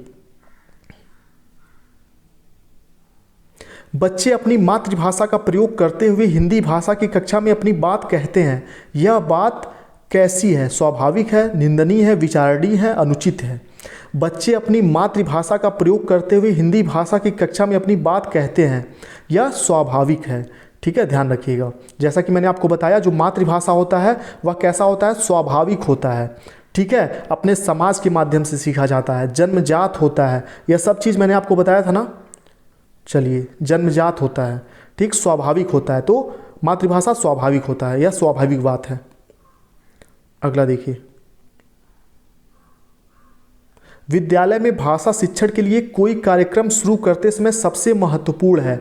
और हाँ, जब भी प्रश्न में सबसे महत्वपूर्ण, सर्वाधिक महत्वपूर्ण हो और चौथा ऑप्शन मान लीजिए यहाँ पे होता सभी, तो किसी भी दशा में जब प्रश्न में सबसे महत्वपूर्ण की बात की जाएगी तो ऑल, चारों ऑप्शन सही नहीं होंगे। ठीक है, यहाँ पे सबसे महत्वपूर्ण की बात की गई है तो कोई एक ऑप्शन ही सही होगा। बच्चे की लिखित क्षमता की पहचान करना भाषा शिक्षण के लिए, यानी कि पहले ऑप्शन में सिर्फ एक कौशल की बात की गई है, बच्चे की सहज भाषाई क्षमता को पहचानना। ठीक है, पहला ऑप्शन तो सही होगा ही नहीं, दूसरा होल्ड करते हैं। तीसरा, बच्चे की सहज मौखिक अभिव्यक्ति, इसमें भी सिर्फ मौखिक अभिव्यक्ति यानी कि बोलना, एक कौशल की बात की जा रही है। तीसरे में, चौथे में बच्चे की पठन क्षमता है, सिर्फ एक कौशल, यानी कि जिस ऑप्शन में चारों कौशलों की बात की जाएगी बी ऑप्शन वही सही होगा। सीटेट में ये चीज़ ध्यान रखिएगा। अगला देखिए, भाषा अर्जन और भाषा अधिगम के संदर्भ में कौन सा कथन सही नहीं है? जब भी नहीं आएगा उसको आप नोट कर लेंगे। भाषा अर्जन और भाषा अधिगम दोनों मैंने आपको बताया, शुरू में ही मैंने आपको बता दिया है। भाषा अर्जन क्या होता है? भाषा अर्जन हम जो हमारी मातृभाषा होती है उसको हम अर्जित करते हैं। ठीक है, भाषा अर्जन समाज से होता है, परिवेश से होता है, स्वाभाविक होता है, जन्मजात होता है। और भाषा अधिगम कैसा होता है? यह प्रयास पूर्वक होता है। ठीक, तो भाषा अर्जन में विभिन्न संकल्पनाएं मातृभाषा में बनती हैं।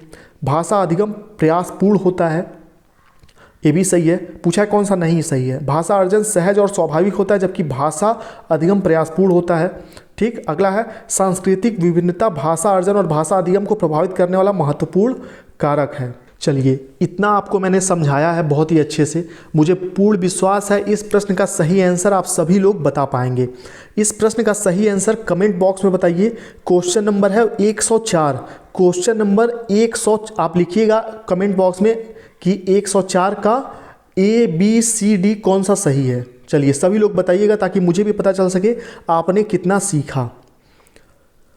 अगला देखिए, एक से अधिक भाषाओं का प्रयोग, एक से अधिक भाषाओं का प्रयोग जटिलताओं को बढ़ाता है, बिल्कुल गलत। शिक्षकों के लिए गहन समस्या है, बिल्कुल गलत। संज्ञानात्मक विकास में सहायक है, किसी भी भाषा में निपुणता में बाधक है। तो मैंने आपको बताया है थोड़ी देर पहले कि बहुभाषिकता संज्ञानात्मक विकास के लिए, बहुत सारी भाषाएं संज्ञानात्मक विकास में सहायक होती हैं, मानसिक विकास में सहायक होती हैं। देखिए, जो भी चीज़ें हमने डिटेल में पढ़ी हैं NCERT के नोट्स से, वही सब क्वेश्चन पूछा गया है CTET में। सी ऑप्शन यहाँ सही होगा। तो आप समझ सकते हैं कि कितना बेहतरीन नोट्स था। और डेली आपको ऐसे ही एक वीडियो 5 दिन तक मिलेगा मैराथन का, 1 से 1.5 घंटे के बीच का वीडियो।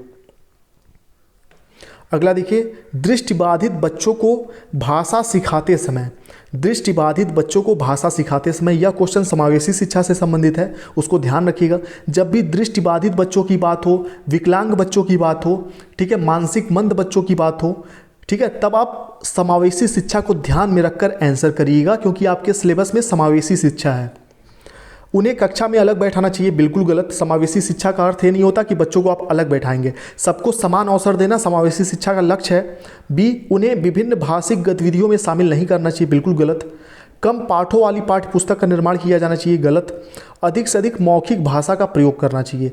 कोई बच्चा अगर दृष्टिबाधित है, देख नहीं पाता है, तो आप जब मौखिक अभिव्यक्त करेंगे, मौखिक भाषा में यानी बोल कर समझाने की कोशिश करेंगे, तो दृष्टिबाधित बच्चे भाषा सीख पाएंगे। सबसे इंपॉर्टेंट यही है। 92 का 4, 92 का 4। अगला देखते हैं, प्राथमिक स्तर पर भाषा की पाठ्य पुस्तकों में किस तरह की रचनाओं को स्थान दिया जाना चाहिए। प्राथमिक स्तर पर भाषा की पाठ्य पुस्तकों में किस तरह की रचनाओं को स्थान दिया जाना चाहिए। विदेशी साहित्यिक रचनाएं, ऐसी रचनाएं जो बच्चों को परिवेश से जुड़ी हों और जिन्हें भाषा की अलग अलग छटाएं हों, जो प्रत्यक्ष रूप से मूल्यों पर आधारित हो, जो कहानियां अथवा कविताएं जिसमें हो।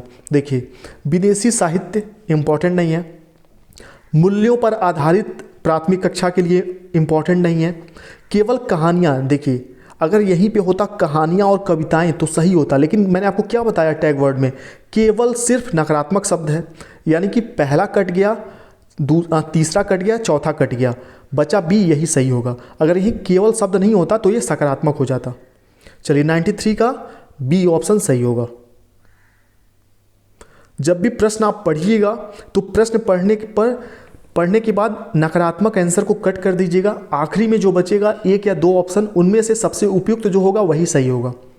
बच्चों की मौखिक अभिव्यक्ति, ठीक है, यहाँ पे मौखिक अभिव्यक्ति की बात की जा रही है, यानी कि बोलने वाले क्षमता की बात की जा रही है, यानी कि सिर्फ भाषा के एक कौशल की बात की जा रही है प्रश्न में ही।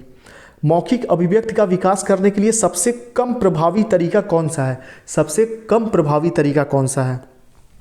बातचीत करना, अपने अनुभव का वर्णन करना, व्याकरण आधारित संरचना का अभ्यास, संवाद, अदायगी। तो आपको मैंने बताया व्याकरण नकारात्मक शब्द होता है, सबसे कम प्रभावी यानी कि यही होगा, बाकी में नकारात्मक शब्द नहीं है कोई भी। ठीक, यहाँ पूछा था सबसे कम प्रभावी कौन सा होगा, तो पहला ऑप्शन सही हो जाएगा। अब देखिए यहाँ पे अदायगी क्या होता है, कठिन शब्द है, यही मैं अर्थ बता दूँ। अदायगी यानी कि एक्टिंग करना, ठीक, नाटक वगैरह में हिस्सा लेना। यह इंपॉर्टेंट है कि नहीं भाषा मौखिक अभिव्यक्ति के लिए। नाटक में हम बोलकर ही तो बात को कहते हैं, जब भी एक्टिंग करते तो हम बोलते ही तो हैं। तो संवाद, अदायगी इंपॉर्टेंट है। बातचीत करना भी मौखिक अभिव्यक्ति के लिए इंपॉर्टेंट है। अपने अनुभव का वर्णन करना भी इंपॉर्टेंट है। ठीक, देखिए वीडियो मैंने आपसे वादा किया था 2 बजे तक अपलोड करने का, लेकिन अभी टाइम जो है देख लेते हैं टाइम क्या हुआ। 1:40 हो चुके हैं दोपहर के, और अभी लगभग 5-10 मिनट वीडियो और चलेगा, तो यानी कि 2:30 से 3 बज जाएंगे। माफ़ी चाहूँगा, वीडियो बनाने में थोड़ा सा दिक्कत हुआ, लेकिन दिक्कत देरी हुई है, उसके लिए माफ़ करिएगा। चलिए आगे देखते हैं। बच्चों की मौखिक अभिव्यक्ति का विकास करने के लिए सबसे कम प्रभावी तरीका कौन सा है। मौखिक अभिव्यक्ति का विकास करने के लिए सबसे कम प्रभावी तरीका कौन सा है, तो ये ऑप्शन हो गया। चलिए अगला देखते हैं। भाषा की पाठ्य पुस्तक का निर्माण करते समय सबसे कम महत्वपूर्ण क्या है? पाठों की संख्या, ध्यान रखिएगा। बाकी अभ्यासों में वैविध्य, विषय वस्तु में वैविध्य, भाषा की विभिन्न छटाएं सभी होनी चाहिए भाषा की पाठ्य पुस्तक में, लेकिन पाठों की संख्या 2 हैं, 4 हैं, 10 हैं, यह इंपॉर्टेंट नहीं है। अब देखिए, बहुभाषिकता से क्वेश्चन आपके सामने आया। बहुभाषिकता भाषाई समृद्धि को खतरे में डालती है, भाषा सीखने में बाधा उत्पन्न करती है, भाषा सीखने का महत्वपूर्ण संसाधन है, भाषा सीखने के लिए बहुत बड़ी बाधा है। तो बहुभाषिकता क्या होता है? भाषा सीखने का एक महत्वपूर्ण संसाधन है। सी ऑप्शन सही होगा। बाकी ए, बी और डी नकारात्मक है। अगला देखिए, बहुभाषिकता का प्राथमिक कक्षाओं में विशेष महत्व है और इससे क्वेश्चन भी आएगा, जब भी आएगा तो बहुभाषिकता का महत्व है, ये चीज़ ध्यान रखिएगा। अगला है भाषा विद्यालय में ही सीखी जाती है, एक नियमबद्ध व्यवस्था है, सदैव व्याकरण के नियमों का अनुगमन करती है, नियमों की जानकारी से ही निखरती है। तो यहाँ पे बी ऑप्शन सही होगा। क्यों सही होगा? क्योंकि नियमबद्ध व्यवस्था जो है इसके अंतर्गत व्याकरण भी आ गया, नियमों की जानकारी से निखरती है ये भी आ गया, विद्यालय में सीखा जाता है ये भी आ गया। ठीक, तो यानी कि बी ऑप्शन में बाकी के तीनों ऑप्शन समाहित हैं। चलिए, 102 का बी ऑप्शन सही होगा। ध्यान रखिएगा, भाषा एक नियमबद्ध व्यवस्था है। अगला है, प्राथमिक स्तर पर हिंदी भाषा शिक्षण के लिए सबसे अधिक महत्वपूर्ण है। प्राथमिक स्तर पर हिंदी भाषा शिक्षण के लिए सबसे अधिक महत्वपूर्ण क्या है? देखिए, महत्वपूर्ण है, भाषा शिक्षण के लिए सबसे अधिक महत्वपूर्ण है भाषा प्रयोग के अवसर। ठीक, यह चीज़ मैंने आपको पिछले नोट्स में पढ़ाया हुआ है। ठीक, आज ही जो हमने शुरू में पढ़ा था कि प्राथमिक स्तर पर हिंदी भाषा शिक्षण के लिए सबसे अधिक महत्वपूर्ण क्या है? भाषा प्रयोग के अवसर। लेकिन इस प्रश्न को शामिल करने का उद्देश्य जो मेरा था उस पे आते हैं। कभी कभी आप क्वेश्चन पढ़ेंगे और पहला ऑप्शन पढ़ते ही आपको लगेगा यही ऑप्शन सही है, फटाक से आप गोला भर देंगे। ठीक, यहाँ आपको क्वेश्चन पढ़ने के बाद पहला ऑप्शन भले ही कितना भी सही लगे, गोला तुरंत नहीं भरना है। सीटेट एग्जाम में तब तक आप गोला नहीं भरेंगे जब तक बाकी के तीनों ऑप्शन आप नहीं पढ़ लेंगे। इसके पीछे का रीज़न ये है, कई बार क्या होता है कि पहला ऑप्शन भी सही होता है और जो चौथा ऑप्शन होता है वह इससे भी ज़्यादा सही होता है। ठीक, तो सबसे सटीक आंसर, सबसे सही आंसर जो होता है वही हमें चुनना होता है। तो इसलिए कभी भी पहला ऑप्शन पढ़ते ही गोला आप नहीं भरेंगे। इस प्रश्न के लिए पहला ही ऑप्शन सही होगा। भाषा प्रयोग के अधिकाधिक अवसर भाषा शिक्षण के लिए अधिक महत्वपूर्ण है। चलिए अगला देखिए, अगला क्वेश्चन। अभी आगे हम पैसेज भी देखने वाले हैं, पूरा कंप्लीट करेंगे। पैसेज में बहुत सारे पैसेज से प्रैक्टिस नहीं करेंगे, पैसेज कैसे करना है वो मैं बताने वाला हूँ, और पैसेज में जो व्याकरण आता है उसको कैसे करना है वो बताने वाला हूँ आगे मैं। कक्षा 1 और 2 के बच्चों के लिए आप किस तरह की कहानी का चयन करेंगे? कक्षा 1 और 2 के बच्चों के लिए आप किस तरह की कहानी का चयन करेंगे? जो बहुत छोटी हो, जिसमें बहुत सारे पात्र हों, जिनमें 2 पात्र हों, जिससे शब्दों, वाक्यों, घटनाओं, वर्णन शैली का चित्रात्मकता हो, यही सही होगा। ठीक, लेकिन यहाँ पे कुछ और चीज़ें आपको जानने को मिलेंगी, ध्यान रखिएगा। जब कहीं पे भी बाउंड्री लाइन खींच दी जाए, किसी भी ऑप्शन को पढ़कर आपको ऐसा लगे, ऑप्शन को पढ़ के आपको ऐसा लगे माफ़ करिएगा, ऑप्शन को पढ़ने के बाद आपको ऐसा लगे कि यहाँ पे इस ऑप्शन में सीमा रेखा खींचा जा रहा है, बाउंड्री खींची जा रही है। जैसे देखिए, सी ऑप्शन में जिसपे 2 ही पात्र हों, ये जो ही शब्द है ना, 2 ही, तो यहाँ पे बाउंड्री लाइन खींच गई ना कि सिर्फ 2 ही पात्र हैं। यह ऑप्शन कभी सीटेट में सही नहीं होगा जिससे बाउंड्री लाइन खींचने का पता चले, या जिससे ये पता चले कि यह चीज़ सिमटा हुआ है, संकुचित है। ठीक, चलिए आगे बढ़ते हैं। हिंदी प्रयोग के विविध रूपों को जानने के लिए सर्वाधिक उपयोगी साधन हो सकता है। हिंदी प्रयोग के विविध रूपों को जानने के लिए सर्वाधिक उपयोगी साधन कौन सा हो सकता है? बाल साहित्य का विविध उपयोग, शिक्षण की विधियों का संपूर्ण ज्ञान, सुंदर ढंग से छपी पुस्तकें, उच्च स्तरीय लेखन सामग्री। देखिए यहाँ पे जो संपूर्ण शब्द आ गया, यहाँ पे भी ये नकारात्मक है प्राथमिक कक्षाओं के लिए, संपूर्ण। ठीक है, संपूर्ण शब्द नकारात्मक क्यों है मैं आपको बता रहा हूँ। संपूर्ण ज्ञान, प्राथमिक कक्षा के बच्चों में संपूर्ण ज्ञान दे पाना, भर पाना असंभव सा है। ठीक है, प्राथमिक कक्षाओं में संपूर्ण ज्ञान नहीं दिया जा सकता। ये जो संपूर्ण ज्ञान है, यह कभी भी नहीं कहा जा सकता कि मुझे संपूर्ण ज्ञान है किसी भी चीज़ का। जैसे मैं ही ये नहीं कह सकता कि मुझे पेडागोजी, हिंदी पेडागोजी पे मतलब ऑल सीटेट पेडागोजी पे मेरी पकड़ बहुत ही स्ट्रांग है, लेकिन मुझे संपूर्ण ज्ञान है, ये सही नहीं है। संपूर्ण ज्ञान होता तो 75 में से 75 क्वेश्चन मैं सही करता, ठीक है। सीडीपी में भी मेरे 28-29 नंबर से ज़्यादा नहीं आते हैं, ठीक है। सच्चाई में आपको बता रहा हूँ, सीडीपी वगैरह मेरी बहुत अच्छी है, बहुत स्ट्रांग है, लेकिन 28 नंबर एक बार आया है, एक बार 29 नंबर आया है, 30 में 30 नहीं आया है, ठीक। तो यानी कि संपूर्ण ज्ञान नहीं है। तो जो संपूर्ण ज्ञान वाला शब्द है नकारात्मक है, यानी कि पहला सही होगा बाल साहित्य का विविध उपयोग। चलिए समझ कुछ चुके होंगे। हर क्वेश्चन के माध्यम से मैं कुछ कॉन्सेप्ट समझाने की कोशिश कर रहा हूँ, बस उसी कॉन्सेप्ट को आप समझते चलिए, सही आंसर तक पहुँच जाएंगे और एग्जाम में नैया पार हो जाएगी। चलिए, प्राथमिक स्तर पर भाषा शिक्षण की प्राथमिकता होनी चाहिए। केवल बोलकर पढ़ना, देखिए केवल शब्द आ गया यानी कि नकारात्मक है, कट गया। कविता और कहानी के द्वारा केवल, देखिए यहाँ पे भी केवल आ गया, अब आगे पढ़ने की जरूरत नहीं है, कट गया। तीसरा, बच्चों की रचनात्मकता और मौलिकता को पोषित करना, ठीक है। चौथा, बच्चों की चित्रांकन क्षमता का विकास करना। प्राथमिक स्तर पर भाषा शिक्षण और चित्रांकन भी लेखन क्षमता ही है, तो यानी कि चौथे ऑप्शन में सिर्फ एक क्षमता की बात की जा रही है, चित्रांकन क्षमता, और यहाँ पे भाषा शिक्षण की बात की गई है, यानी कि चारों कौशलों को ध्यान में रखते हुए आंसर करना है।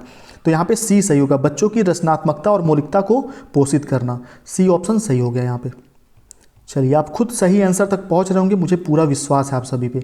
अब देखिए, पैसेज को ध्यान में रखिए। अब पैसेज को कैसे करना है, जैसे पैसेज है सीटेट एग्जाम में आया हुआ, सबसे पहले पैसेज आप नहीं पढ़ेंगे, ठीक। पैसेज को करने का सही तरीका मैं बता रहा हूँ।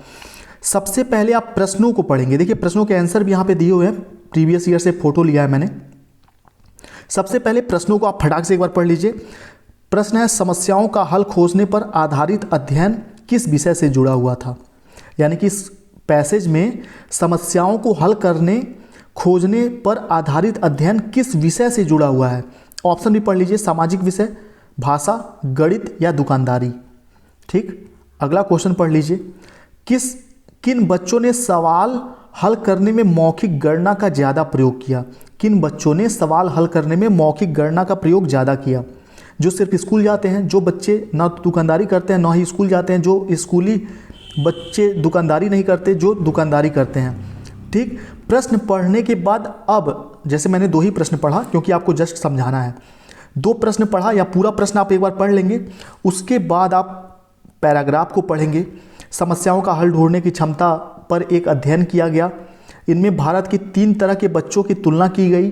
एक तरफ वे बच्चे जो दुकानदारी करते हैं पर स्कूल नहीं जाते, ऐसे बच्चे जो दुकानदारी संभालते हैं और स्कूल भी जाते हैं, और तीसरी समूह उन बच्चों का था जो स्कूल जाते हैं और दुकान में मदद नहीं करते हैं, ठीक। आगे पढ़िए। उन्हें गणना के बाद इबारती सवाल पूछे गए, ठीक, इबारती सवाल पूछे गए। अब इबारती सवाल किस विषय में आता है, गणित में आता है। और पहला प्रश्न क्या था, समस्याओं का हल खोजने पर आधारित अध्ययन जो हुआ था इस पैसेज में किस विषय से संबंधित है, तो गणित विषय से संबंधित है, ठीक। यही सही आंसर है, देखिए यहाँ दिया भी है। अगला प्रश्न है, किन बच्चों ने सवाल हल करने में मौलिक गणना का ज़्यादा प्रयोग किया। तो आगे यहाँ पे जब आप पढ़ेंगे तो आपको एकदम मिल जाएगा दोनों तरह के सवालों में उन बच्चों ने जो दुकानदार नहीं है मौखिक गणना या मनगणित का प्रयोग बहुत कम किया बनिस्बत उनके जो दुकानदार थे, ठीक है। स्कूली बच्चों ने ऐसी गलतियां भी की जिनका कारण नहीं समझा जा सका। इससे यह साबित होता है कि दुकानदारी से जुड़े हुए बच्चे हिसाब लगाने में गलती नहीं करते हैं, ठीक। अब देखिए दूसरा क्वेश्चन यही था, जो दुकानदारी करते हैं सवाल हल करने में मौखिक गणना का ज़्यादा प्रयोग करते हैं, ठीक, क्योंकि वह जब कोई भी सामान बेचते हैं, मान लीजिए 10 रुपये का उन्होंने धनिया दिया, 20 रुपये का मिर्चा दिया, 10 का बिस्किट दिया, कुछ और दिया, तो मौखिक गणना के थ्रू ही वो काम करते हैं, ठीक। तो जो दुकानदारी करते हैं मौखिक गणना संबंधी ज़्यादा प्रयोग किया, यह एक वास्तविक प्रयोग है जो यहाँ पे है। तो आप समझ चुके होंगे, सबसे पहले आपको क्या करना है, पैसेज पढ़ने से पहले क्वेश्चन पढ़ लेना है एक बार, फिर पैसेज पढ़ना है और एक एक प्रश्न का आंसर आसानी से कम समय में आप दे पाएंगे। चलिए, पैसेज के लिए, पैसेज आप सभी का सही होता होगा, मुझे पूरा यकीन है। बस ये जो तरीका बताया उससे आसानी से आप सॉल्व कर सकते हैं, और आप में से बहुत से लोग, मुझे अच्छी तरह से पता है, इसी तरीके को फॉलो करते होंगे। पहले क्वेश्चन पढ़िए फिर पैसेज पढ़िए। आप पैसेज पढ़ के क्वेश्चन पढ़ेंगे तो फिर पैसेज पढ़ना पड़ेगा, दो बार पैसेज पढ़ना पड़ेगा। अब प्रत्यय विलोम समानार्थी शब्द, इसके लिए आगे देख लेते हैं, यहाँ पे क्वेश्चन होंगे जरूर। इक प्रत्यय का उदाहरण है, बहुत ही आसान होता है प्रत्यय ढूंढना। आप शब्द पढ़िए, सब प्रत्यय का प्रयोग शब्द के अंत में होता है, ध्यान रखिएगा। संस्कृति, चूकी में इक प्रत्यय कहीं आपको दिख रहा है? चूकी में अंत में इक है, चूकी में इक नहीं दिख रहा है आपको पढ़ने में। संकुचित में अंत में क्या? चित, ठीक, चित शब्द आ रहा है। सीमित में मित शब्द आ रहा है आखिरी में, लेकिन सांस्कृतिक में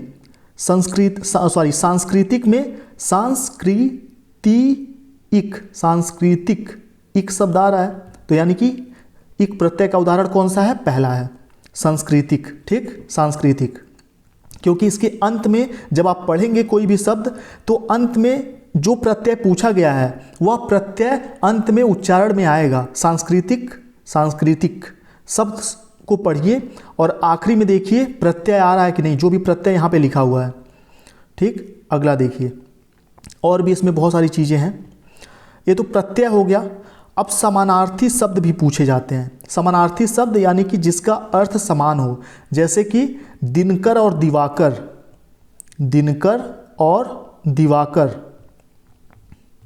दिनकर दिवाकर का अर्थ क्या होता है? सूर्य।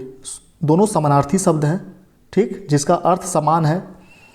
इसको हम पर्यायवाची भी कहते हैं।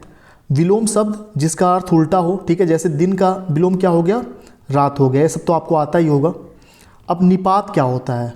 इसको बहुत ही आसान भाषा में मैं निपात आपको बताने जा रहा हूँ, ध्यान दीजिएगा। देखिए, पूछा जा सकता है कि इस वाक्य में निपात क्या है, निपात शब्द कौन सा है? तो निपात क्या होता है यह जान लीजिए आप, तभी आप आंसर दे पाएंगे। किसी भी बात पर अतिरिक्त भार देने के लिए जिन शब्दों का प्रयोग किया जाता है उन्हें निपात कहते हैं। जैसे कि एग्जाम्पल के लिए तक, मत, क्या, हाँ, भी, केवल, जी, नहीं, न, काश। नहीं कहते हैं काश ऐसा हो जाता, ठीक है, मैं केवल रोटी ही बनाऊंगा, चावल मतलब सब्जी नहीं बनाऊंगा। क्या तुम मुझे खाना दे सकती हो?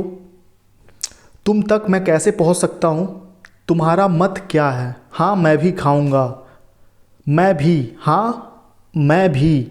यानी कि अगर कोई प्रश्न है हाँ मैं भी खाऊंगा, तो इसमें निपात क्या होगा?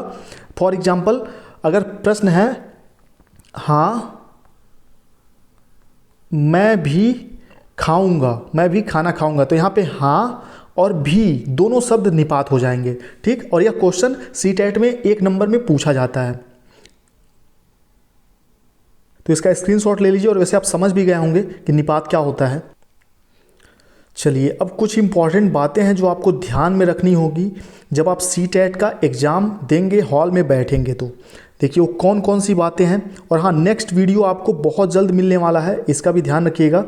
नेक्स्ट जो हमारा मैराथन क्लास होगा वह किस सब्जेक्ट पे हो, इसके लिए कमेंट बॉक्स में आप कमेंट करके भी ज़्यादा से ज़्यादा बताइए। जब भी सीटेट में हिंदी भाषा आप सॉल्व करेंगे तो याद रखिएगा कि भाषा के कुल 4 कौशल होते हैं। जो कौशल होते हैं भाषा के वह कितने होते हैं?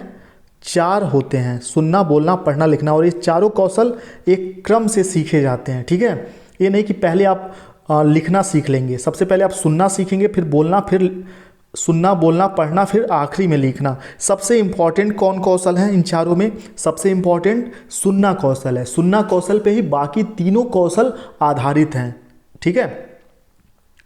चलिए, ये सभी बातें याद रखिएगा। बाकी वीडियो आपको कैसा लगा ज़रूर बताइएगा।